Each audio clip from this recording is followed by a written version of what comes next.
pressure, space gets created somewhere else, and look at this. And there's a glorious ball through, and it's Loren Moron on the charge, but he swings his right foot at it, and it spins away, but really straight through the middle of the Atlético defence there. Very bad defending, of course, applying of the pressure. Sometimes Betis does that, makes you sleep. But it's interesting that the goalkeeper was a key part of that attack, because he allowed, I think it was Griezmann, to come to him. All of a sudden, there was space, and finally the goals. But he has, even though he's got a short fuse, he's got a lot of quality in what he does. Prone to one or two mistakes if they take that of him. You could convert him into a regular Betis. Right now, with that chance of Atlético Madrid from Felipe Luis outside the box, right now he's rotating in the Betis box, in the Betis goal, but he has been called out by Spain, if I'm not mistaken, this for the second time in a row. Yeah, so a move that has seen Pau Lopez once again in the spotlight.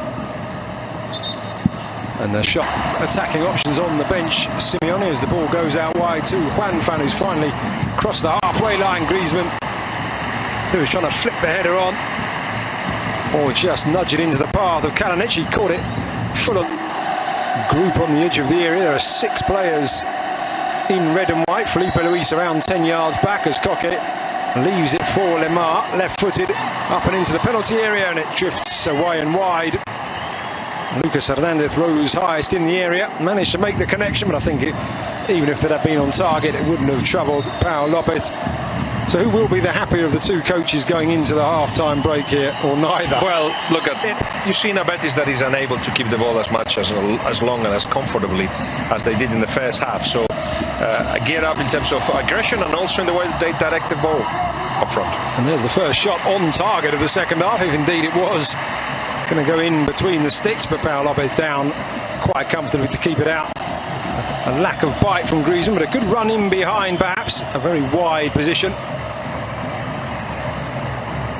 But he caught it, and maybe just a sight, and I think it was with 6 players in the opponent's half, and that pass straight to Rodri, into Griezmann. The flick on Kalinic turns, and his first shot, and it's off the post.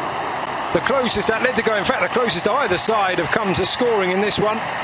At the end, when everything is so tight, touches of quality is what makes the difference. What a pass!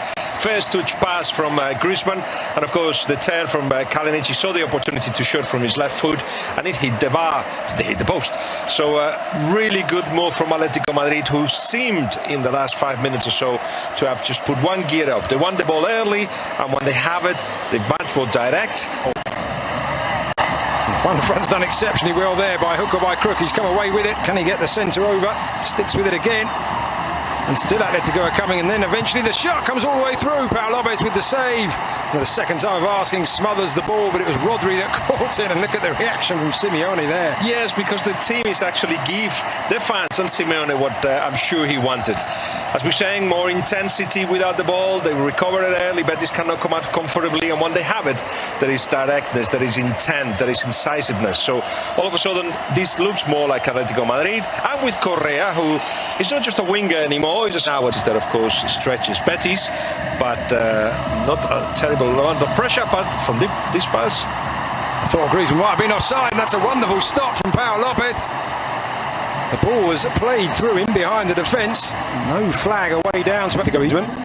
Thomas Partey in front of the midfield 4-1 back there. No foul, says the referee. Now an opportunity with Betis caught upfield, and he goes for goal into the side netting. Saul trying to beat Pau Lopez at his near post when maybe and that pass, almost found Angel Correa, but Correa's done well there to win it back. Good touch from Thomas Partey. Now Correa towards the edge of the area, perhaps looking for a shooting chance, and he's given Atlético the lead.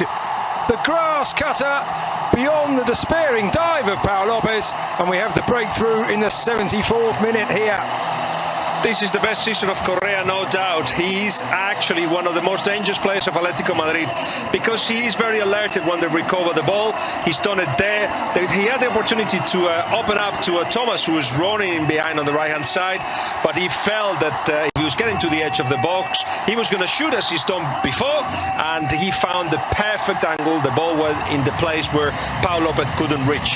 Great move from Atlético Madrid. Great move from Correa, of course, recovering the ball. And up here, great move from Thomas, opening up the spaces for Correa. Once he got to the edge, he had one thing in his mind only. And it may sound like a cliche, but that really was the only space he could find.